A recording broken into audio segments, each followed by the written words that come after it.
But even then, I'll go ahead and get us started right at 10, and then I'll let everyone do their intros, and then we'll take it from there. Great. All right, it's 10 a.m. I'll go ahead and get started. Hello, everyone. Thank you for joining us. If you're watching, this is the What Corporates and Startups Can Learn from Each Other session. My name is Ms. Shalay Graham. I'm the Technically DC market editor. So I'm doing all of our coverage on startups, tech, and entrepreneurship here in DC. We have a packed panel today, and we'll be discussing from the scale of the country's largest companies to the experimentation of the fastest growth startups, what can firms in vastly different stages do for each other? This conversation will feature specific examples of how this learning happens and what both sides need to know about the other. So Molly, why don't you go ahead and get us started and introduce yourself? Sure. My name is Molly Beck. I live in Orlando, Florida. I run Messi FM. We build internal podcast networks for companies. Comcast, which I'm sure we'll talk about, was our first client. And some of our other clients are Anheuser-Busch, Northeastern University, and Berkshire Hathaway. Awesome. Emily, do you want to go ahead and introduce yourself? Sure. Hi, guys. I'm Emily.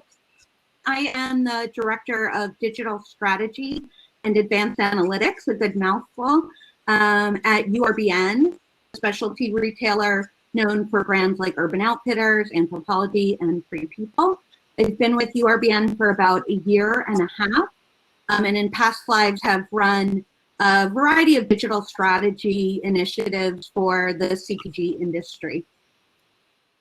Awesome. Marty, do you want to go ahead? Sure. Marty Guay, Vice President of Business Development at Stanley Black & Decker. We're a $15 billion global industrial. You'll probably recognize us as the maker of DeWalt tools, Craftsman tools, Proto, Irwin, Lennox, Mac tools, but we also have a significant electronic security business, a healthcare business, an industrial business, infrastructure, and an oil and gas business. So we're excited to be part of the innovation ecosystem and thrilled with being part of this Philly Tech Week, and want to thank, when we get started, Danielle for her leadership at Comcast. We're all about innovation. We'll get into it more, but happy to be here. Awesome. Thank you. Danielle? Good morning, everybody. I'm Danielle Kahn, VP of Startup Engagement and the head of Lift Labs for Comcast NBC Universal. Lift Labs was created with input from more than 2,000 entrepreneurs from around the world, and our programming helps startups understand our business, test and pilot things with us, and become better storytellers. Thanks. Awesome. All right, let's go ahead and hop into conversation. So I don't want to call on you guys. This is not a classroom, but if you guys just want to just give me a heads up that you have some insight about this question, or let's just try to flow a conversation and not make this awkward. So first up, what can corporations learn from startups, and what do startups need to learn from corporates? Danielle, I feel like you can answer this one. Yeah, so I think we could probably all answer it. Yeah. It's funny, when we first created Lift Labs and we got a lot of insights from startups early on, what was it that was most valuable to them? And there were three things that were valuable for startups. One was access to decision makers. And the second one was around the amplification of their stories and helping them to tell their product stories better. And the third one was really around mentorship. And so those three components are how we ended up building out Lift Labs and our startup engagement programs. I will say that we have learned as much from startups as they have learned from us. And we really believe that we're working side by side in all of our programs. Our teams absolutely learn new innovations, what's around the corner, stay inspired as entrepreneurs, inside large companies. And hopefully we, by trying the products that Messi and others are building, give really honest feedback and help them as they build their business to be even stronger. Absolutely. Thank you. Go, Emily. You go first. All right. There's the awkwardness that we got it. We got it over with. We got it over with. Ripping the Band-Aid off. I think URBN in a way kind of sits at the best of both worlds here. We've got an incredibly agile mentality. Good ideas can come from anywhere. There is not a ton of red tape. We've got true empowerment at every level to kind of drive your ideas forward.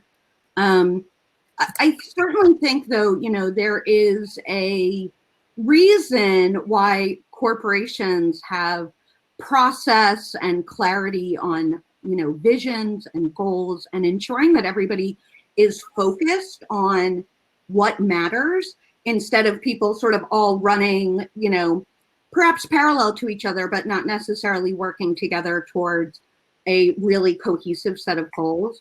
And I think that those are sort of the two sides of the spectrum that each can kind of work to be a little more like each other, and something that URBN, I think, really excels at. Awesome. Marty? Yeah, I'd like to add on what Emily says and maybe say it a little different terms. We work with a lot of startups. We just got recognized at Stanley Black & Decker for the second year in a row as one of the top 20 innovative companies. I think it was Forbes or one of the big houses. But I will tell you, we also recognize that 99.99% of all the innovation taking place in the world is outside of our company. So it's really important to be connected to all these ecosystems, all these founders and entrepreneurs, and really understand what problems they're solving and why they're trying to solve them, because we're looking to disrupt ourselves, and we're going to use startups to do it. We're going to look to enhance our growth and use startups to do it. So we really need a lot of founders. But I would say that, getting back to Emily's point, when I deal with a lot of small companies, pre-revenue, revenue, seed, going to Series A, they're always like, Marty, you big companies are so slow, and we're fast. And I say, that's not what we're trying to solve for. And, when you're a small company and you've got 1, 2, 5, 10 employees, you can move quickly because you're synchronized. And large companies have to solve for synchronization. They need to understand what everyone's doing, how they're doing it.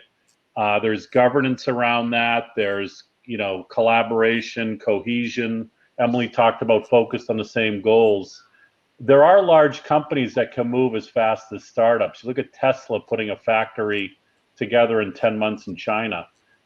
That's a function of an internally well-synchronized company where a lot of processes are hardwired or are automated or aligned.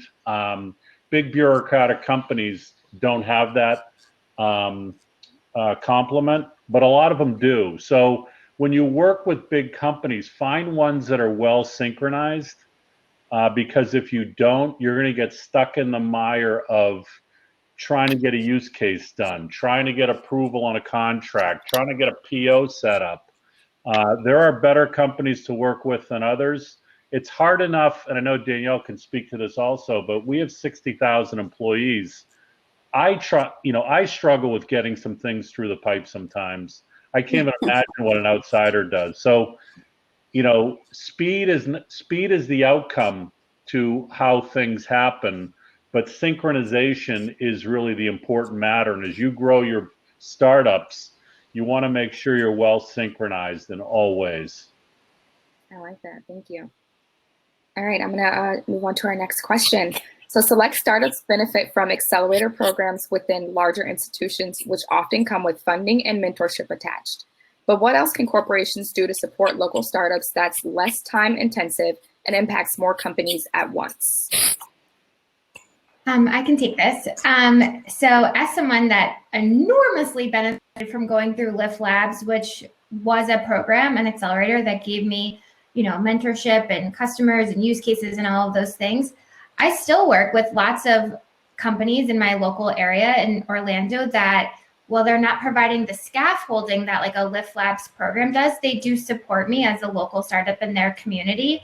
2 ways that are jumping out at me is, one, being a customer, even if it's a small amount, being able to say, oh yeah, they're a paying customer, they do some work with us, is very powerful. You can put that logo on your deck, you can have a customer reference. Very rarely does someone say, oh, is someone paying, but just saying that someone's a paying customer is very appealing. And if you're looking to give back to your local, look around. I mean, we're talking about tech startups on here, but there are startups in physical services, in connection, in local economies. Support those. That's way number one. And way number two is hiring. If there are people that are either coming into your pipeline as a company in your local area that is doing well, but they're not a fit for your company, recommend that they check out some other startups. Or if you have someone that's been at your firm for 5 years and is getting itchy, hey, this is a company that's down the road, they're a startup, maybe that's something you want to try. So I would say sales and hiring is how you could support some local startups without having to necessarily commit to something as intensive as supporting them for 4 months working out of your offices. That's great examples. Thank you. I'd also say, I mean, URBN works with a lot of small innovation firms across data, marketing, product technology. For us, what the win-win is often that we get to help build their roadmap. They are so looking for feedback as to how they make their products work better and more meaningful for our business results. And it's really, in a nerdy way, but it's really fun to kind of help, shape what they're going to build next and how they're going to enhance their product offering. So for us, we see it as not only getting new innovative technology that helps us do our jobs better, but also help them sort of shape the future of what else they could bring to the table. Absolutely. Molly, I want to actually go back to what you said about being paying customers or hiring. Where do those conversations start? How are you making those connections with those corporations or those different companies? Such a good question. You're just reaching out, getting the old email, fired up, those fingers ready. Oh, hey, I think I just saw you at this event. Would love to chat with you. Or, hey, I went to that local event. It was virtual, so I was able to hop into your thing, and I thought you made this great point. Would love to chat with you. You're like, hey, we can meet at the Starbucks down there. You're just doing. My experience as someone that's doing enterprise sales is that it is amazing if you have a contact that can introduce you, but also if you find the right person or you're selling to a specific person and you use tools like LinkedIn or attending conferences and reach out to them after, you can start with those cold emails. Something else actually that's been impactful for me is sometimes the way large companies give back is they do sort of like innovation showcases where they bring in some outside startups. Nobody pays. It's just a way for the startup to share the work they're doing internally, and then the corporation to get the benefit of seeing, hey, what else is out there we could be thinking about, and being part of those types of showcases. It's at things like CES, but also sometimes like HSBC just had like a one-off one. Be part of that and do a great job doing your pitch, and then follow up with like everyone in the chat after that commented on you.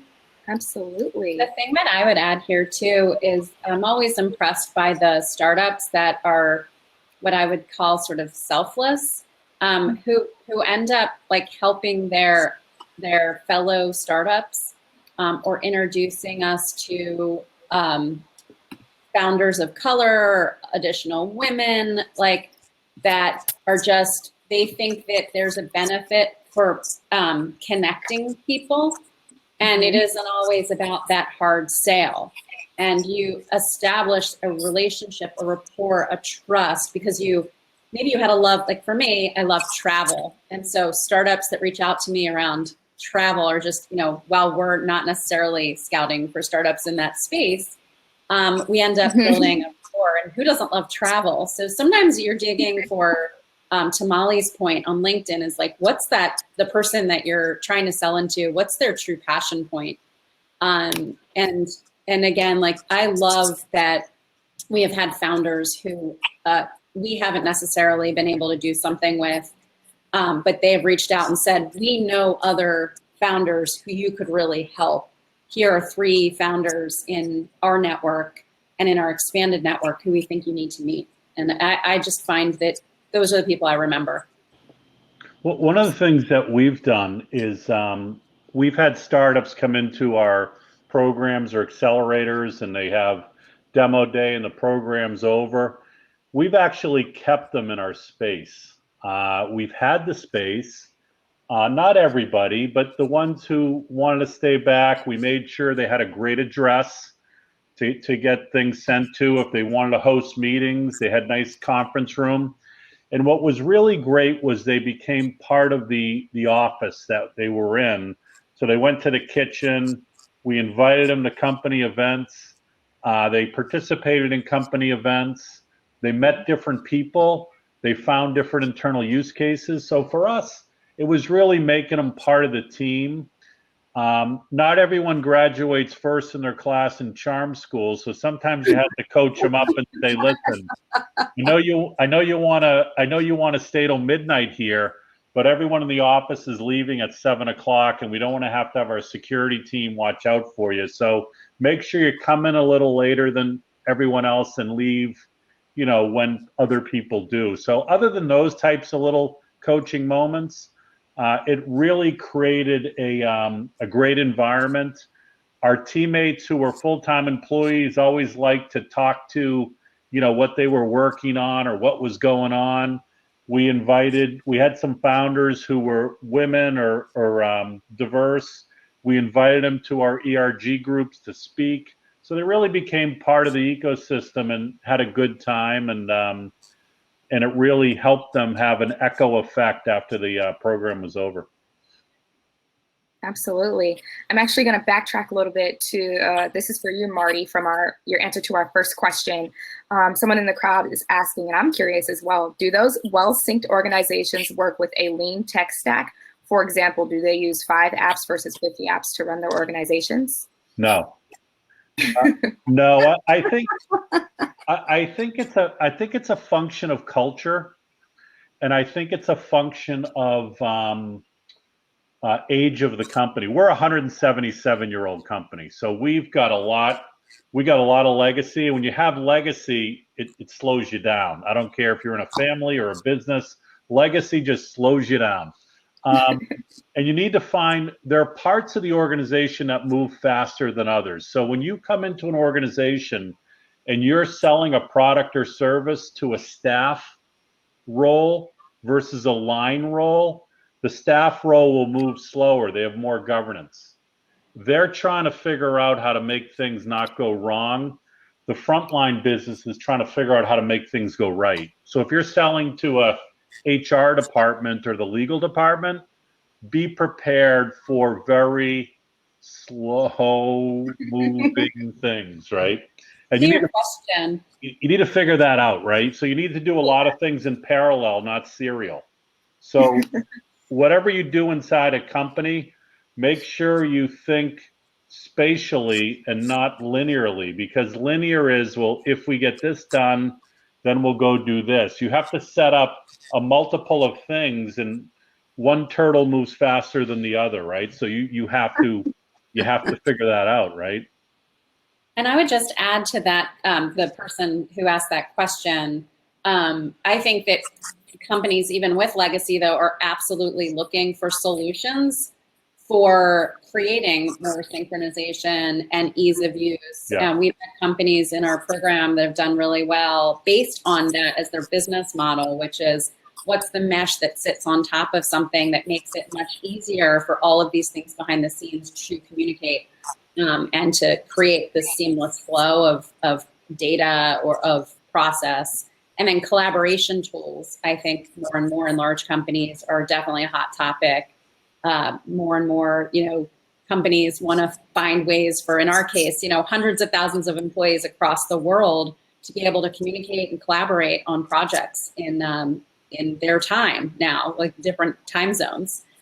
So there's definitely a lot of effort and focus on creating more connectivity across teams, across technologies. So I think it's a great question.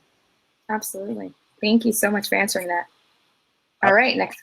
Yeah. Sorry, go ahead. Yeah, just to add to that, I think in a big company, a lot of people are trying to solve for efficiency.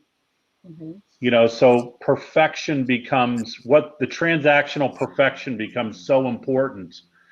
And if they're in middle management, they're trying to solve for perpetuity, right? They want their job to be optimal, and they want their job to be perfect, whatever they're doing, whatever department they're in.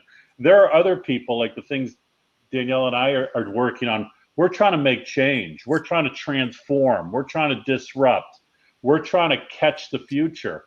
We're not, so we're trying to be effective in something different that somebody else is trying to be efficient in. And there's a collision in kind of these moments, what people are trying to solve for. So for the founders, you have a technology, typically, you have a software, you have a business model, and you're trying to solve it for a company. But inside that company, that there's a person trying to solve for that problem around productivity. Someone's trying to solve for cost. Somebody's trying to solve for compliance. You really have to understand that your solution is different for people who are in different roles. And you need to talk to that person from what role they're in. It's really an important moment. Absolutely. Thank you for sharing. All right, our next question. So this comes from building a team over time, but how are corporations fostering a positive company culture for their employees right now? Do these methods differ from how startups are managing a positive workplace culture? I'll say this. I mean, having worked at large, also very old corporations in my lifetime, having worked at an agency which had sort of a startup kind of mentality, and certainly now at URBN, I would say that positive company culture does not need to be mired in you're a corporation or you're a startup. I think it all comes down to managing people and recognizing that every person looks for something different in their work experience. Some people are there for, camaraderie, networking, learning new things, taking on new challenges. Some people are there just to get a job done and check boxes. Some people are there for, career growth and salary growth. And so I think sort of understanding that unique individual's needs and sort of working towards those goals with them in a one-on-one fashion is appropriate no matter where you are.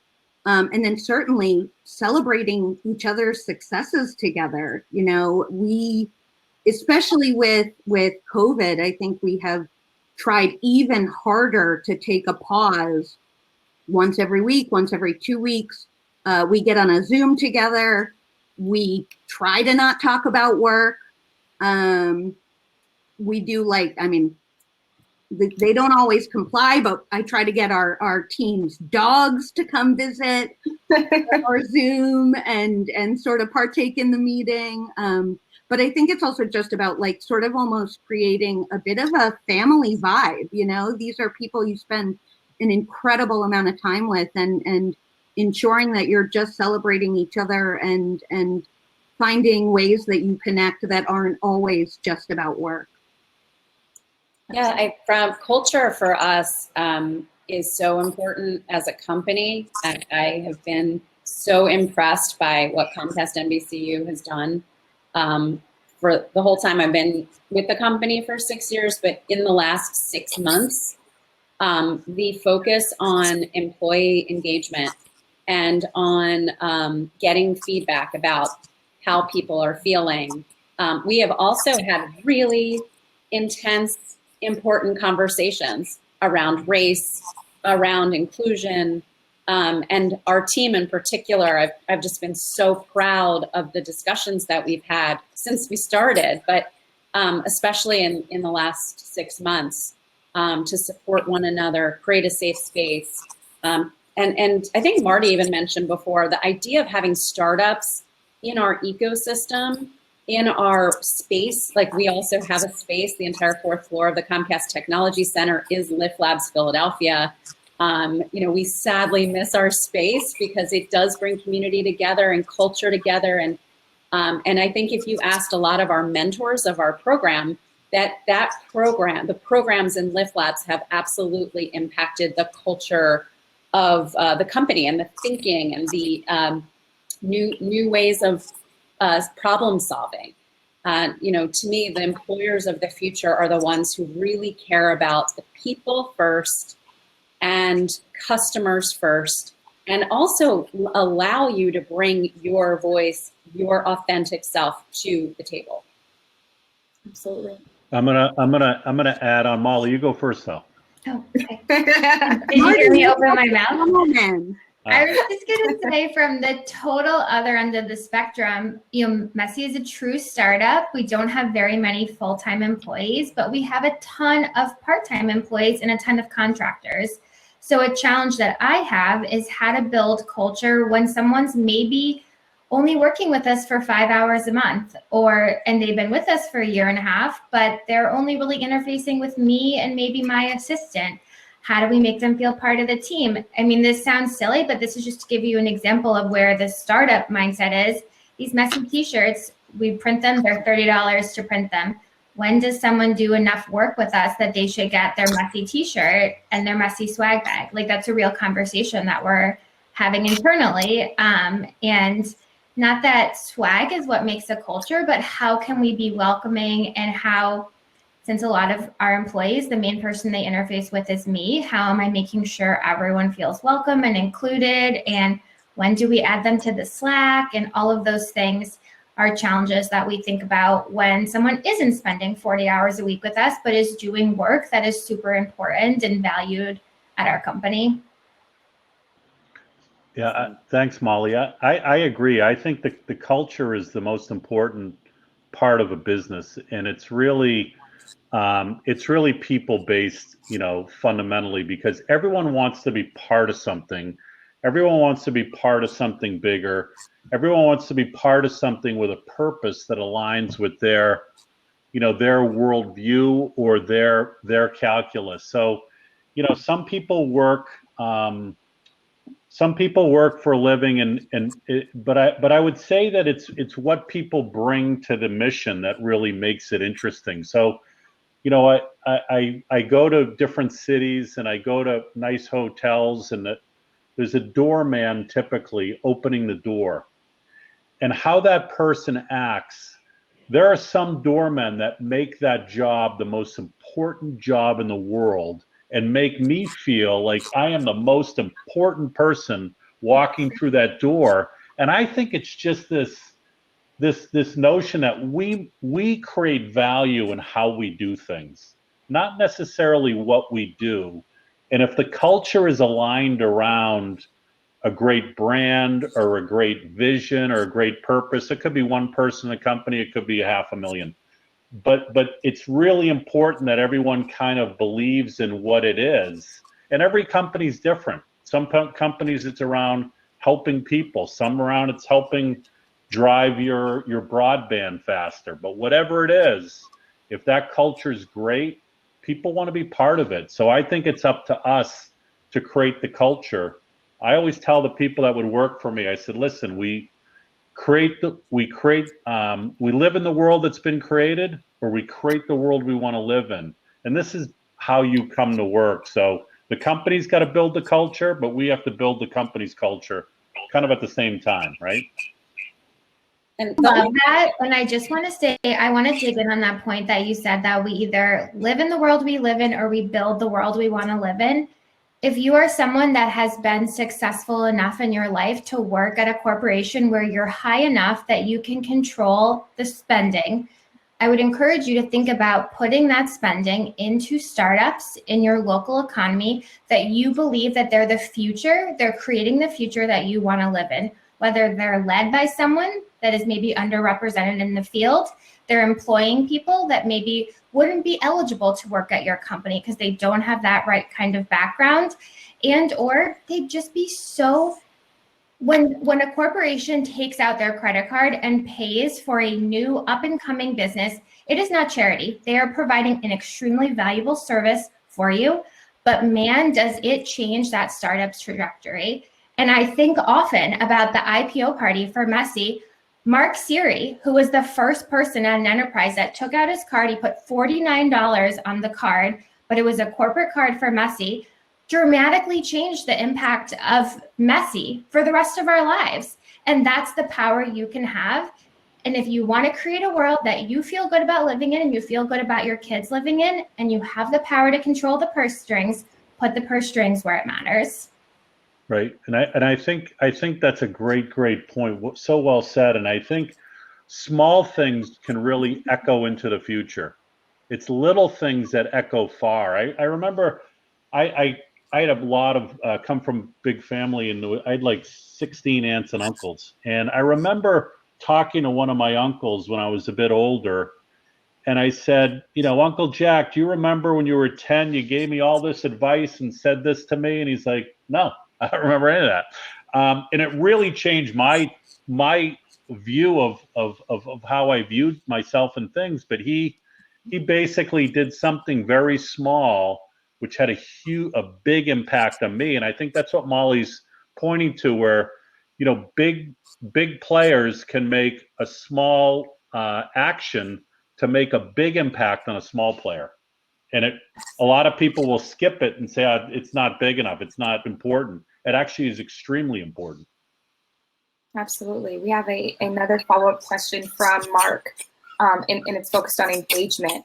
Have you seen any particular tactics to build up new ways to listen to employees as we've moved to the work from home environment? This is actually a nice question segueing into talking about communication, which we're going to get on next. But I'll read that again, Danielle and Emily. I know you guys are just coming back in. Engagement question: have you seen any particular tactics to build up new ways to listen to employees as we've moved to the work from home environment? So essentially, how are you not only communicating with your employees, but how are you allowing for a safe space to let them voice their opinions, really? Or emotions or feelings. I wish that my team could actually answer this question, but because I'd like to think that I've created that space. It kind of ties back to culture. Like, you can intentionally do some things, but there are things about culture that happen serendipitously because you've created just a platform, right? And you're not too instructive on how that works. So, we've, on our team, we have daily stand-up, and basically we don't always talk about work on those stand-ups. We talk about the news. We talk about how people are dealing with kids who are in the background, aging parents, like people are dealing with real life. And I think that, at least from what I've seen, is having those smaller group discussions has been really meaningful to our team and to a lot of other teams. And it's something that comes naturally to some managers, not to others. So one thing that our team has actually been working on is a list of some activities for team building and engagement, and those icebreaker discussions. And certainly, like, our company has put out a lot of wonderful resources as well. But it isn't always natural that people do that. And so, picking a time every week or month. And then the other thing is one-on-one conversations. So I think Molly's point around contractors, and personally, we treat our whole team, I don't necessarily think of them in that way. And so I'm having one-on-ones with everyone on the team just to touch base and see what's on their mind that they weren't comfortable saying in that one-on-one in the group setting. So to me, it's about empathy first, and our whole team. I'm really proud of our team all the time and just being incredibly empathetic. And we would have discussions too with the startups that we're dealing when we were in the space, and even now that we're virtual, I get a lot of calls from different people in the program who were dealing with founder challenges, or Molly and I talked about several times about she needed help. She needed a staff under her to really support her. I'm glad she has that now. She didn't want it at first. She does it all herself, and she magically does. But we've had a lot of what people might consider HR discussions. To me, is just around people discussions and human interaction. I also think if I expect my team to be transparent with me and feel that they can come to me with challenges, worries, things that they're dealing with at home, I need to give that to them as well, right? So talking about what's keeping me up at night, what I'm worried about, the things that I'm struggling with, the things that I'm celebrating, right? So both at home and at work, and sort of giving them as much as is appropriate, but giving them as much insight as I can as to what I'm hearing within the walls of the company that they might not have as much visibility to. And so, you know, it sort of starts with us as managers, and opening ourselves up to be a little bit vulnerable so that they're comfortable kind of, you know, mirroring that behavior. That's an excellent point. My father passed away 2 months ago, and my team was so supportive. And I'm a very transparent person anyway. But yeah, I mean, I think sharing the ups and downs with the team, and everyone is kind of friends and coworkers, and it just makes life at work that much better. And I do think, I mean, this is a place where I do think startups probably excel more than corporate, you know, America. That's not an entirely true statement, right? I'm completely oversimplifying, but I do think, you know, startup behavior, and something that I do see a lot at URBN is that there's a lot of collaborative and you know, communicative, over communicative in a way, trends that we are constantly sharing with one another, because we're all working so closely and are so passionate about what we're trying to achieve. A lot of that conversation almost comes naturally, as in my past life in more corporate environments, some of that was a little bit looked down upon, you know, that you don't talk about politics, you don't talk about, you know, what's going on with your family, you don't talk about struggles that might be in your personal life. Those just weren't things that you brought to the table. Whereas I do think that more progressive cultures, and something that I think startups and URBN kind of foster is a little bit more of a personal and authentic approach to, you know, bringing your real self to work every day. Yeah. I think COVID also did some magical things in a way. I mean, put the horrible things aside, like terrible, but you know, the fact that we can see into each other's homes is just really, I know how Marty, I know a little bit more about how Marty lives. You can see the things that, you know, people are dealing with. I'm sure this is all like urban furniture at Emily's house. You know, so it's, to me, like it has brought us together even closer with strangers that we've met for the first time sometimes on a call. It is so funny.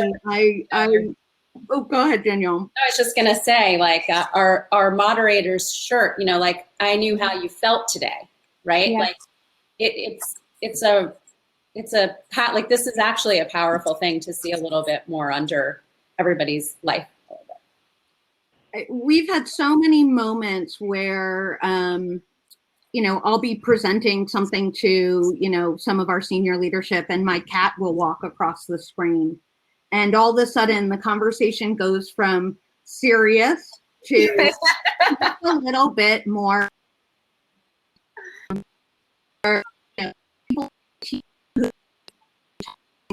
Since I joined the, about like wanting to meet their wives or their husbands or their kids, and now all of a sudden, these are people who like walk by, you know, during a meeting. I totally agree, Danielle. There's a little bit more just, you know, personal know-how that we never would have experienced otherwise. Yeah, I wanna second that. It's so funny. I actually shut my door so my dog can stay out today because she would want to be so much a part of what I'm doing. She hops up on the desk and everything. But two things that resonated with me the most about what Danielle and Emily just spoke about was transparency, and also like deciding when to be a part of these discussions. That technically we have many Slack channels. And when I first started with technically about two-ish years ago. I was overwhelmed. I'm like, what are all these Slack channels? Why? But it was now just the transparency. We have a family chat. We have a music chat. We have a random chat. We even have a chat for just the minority employees at the company for us to talk authentically. And I love just being able to choose to be a part of those discussions if I want to, but also pull myself back if I don't want to. So yeah, those are important to me. But all right, we have about 5 minutes left. I'm gonna, Marty, did you have something you wanted to say? Yeah, I did. I think Emily made a point which I think was correct. I think Emily said that startups don't have as big of a problem with the change that happened after March. And I would agree with her, because the more structured your life was, the more disconnected you got from it. And what happened for a lot of people in organizations that were bigger, or systems or institutions, is they wanted to maintain relevance, because relevance maintained their work, their identity, their job, their role, whatever. Thus, the boom and zoom. The boom and zoom was all about people just trying to stay together and connected. And I think this has exhausted people. So people on one hand have the benefit of getting to know people better, but they've been pulled into, if they're not on the call, they're not part of something. And for a lot of people, this is hard.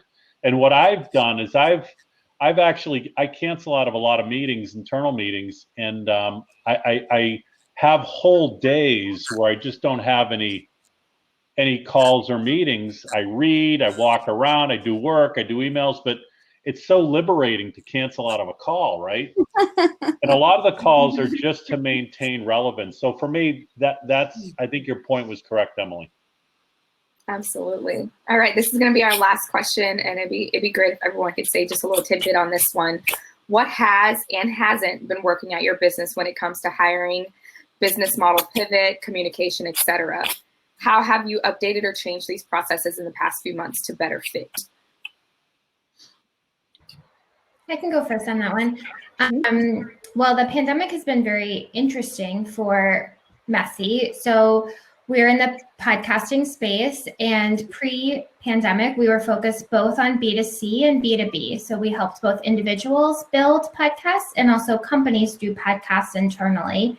And when everything started happening, we really doubled down on what do we think makes sense for us to focus on for the next couple of months, and really realigned to focus solely on B2B. And that's been a big change for us and how we get sales. You know, no more Google ads. Now it's all getting on the old email, talking to people directly. Enterprise sales is different than B2C. It's also changed the type of people that we hire, because now we're actually doing more client work, built integrations into companies' intranet. That's different than podcasts that are publicly available. And then it also changes how we think about us going forward. Being an enterprise SaaS solution is different than like having individuals be empowered to start their own podcasts. So my business has actually changed a lot in the last 6 months. We think for the better, and the early signs show that it will be for the better. But you know, everyone on this call and everyone listening knows that everyone's headspace is a little scattered right now, and it can be scary to pivot an entire business in the middle of a ton of uncertainty around everything from politics to health to wearing a mask, and just thinking about all of those different things. So I'm really looking forward to someday, hopefully in a few years, looking back and seeing that some things that were broken have been fixed, both within Messi and also within our larger country.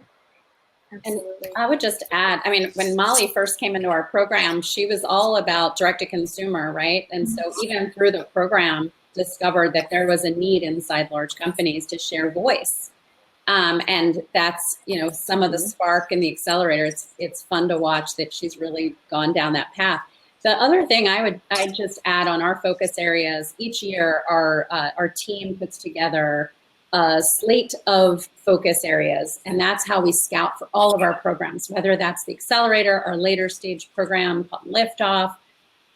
We basically go around Comcast NBCU and ask executives what's top of mind, What are you looking to solve for? What's your biggest pain point? And we will help you find amazing startup solutions in those focus areas. And we developed our 2020 thesis in 2019. And by December, we had advanced connectivity, future of work, personalization, and interactive and immersive experiences. And when COVID hit and we re-looked at everything, we did not need to change any of them. It was really amazing that our business leaders had, already been thinking about a lot of these things very, very early on. And so as a result, our current accelerator class and our current liftoff programs have really honed in on those things that are most relevant to our company and to our customers right now. And it was actually really fun. And our class right now has so many solutions in future of work that we're almost building the future of work while advising and testing these new technologies in real time. And it's been really fun. And if anyone's interested, definitely see the companies. And to Molly's point, if you can help any of them get to the next level, please let us know. Absolutely. I would certainly add, to Danielle's point, for such a tough year, it certainly is an exciting time to be working in technology and innovation, right? So URBN has always overinvested in digital, and its results have always proven out that was the smart choice. But even more so now, new digital ideas, new ways to meet the customer online, new ways to personalize experiences online. They have a focus on them up and down the ladder at the company in a way that is even sort of surprising to me, who's been working in digital strategy and change management for most of her career. And so while it's been such a tough year, it's also been incredibly exciting to see, what would have been 5 years of digital growth all smushed into 5 months, and, working in an organization like URBN and just completely embracing that and running with it without even giving it a second thought. So to me, that pivot has been incredibly exciting this year. Yep, I would say that for us, we saw supply chain disruption, compression at the beginning of the year, transportation systems locked up, and then we saw the demand compression. Everyone's running for cash. You got to keep employees home. How do you set them up at home? Now they're up to speed at home. How do they interact? Now that they're interacting, is their mental health okay? So we've seen a multiple of iterations around things that are important that we couldn't have predicted, because when the shutdown happened, everyone said, 2 to 4 weeks we'll be back, back out. And now we're not thinking that as much, right? So for us, to dovetail on what everyone else has said, the digital economy has just validated itself that it's going to accelerate. It's here to stay. And anything you are doing to connect to the world digitally, or solving problems digitally, or enabling digitally, you're going to be the winner. I think it's going to be really hard for people who are not in the digital economy. It'll be the haves and the have-nots. So our job is to help all those people get into the digital world, whether they're studying in the city, whether they're having service jobs that won't come back. But for us, digital is the future. Absolutely. Thank you so much, Molly, Emily, Marty, and Danielle, for speaking on this panel today. It was wonderful hearing your insights. We're going to hop into a short little break before our next round of sessions at 11. Just want to give a call out. We have a hyper automation session, which will be talking about robots. I'm obsessed with robots. I don't know about you, so I'm excited about that one. We also have a session talking about big tech trends and also how to assess your organization's cultural competency. Then after that, we'll be going into an hour lunch. So please stick with us. Thank you, everyone, for joining us. Again, thank you to the panelists, and it's nice having you guys here. Thank you. Thank you for moderating. Thank Of you. course. Yeah. Thank you. Bye. Thank you.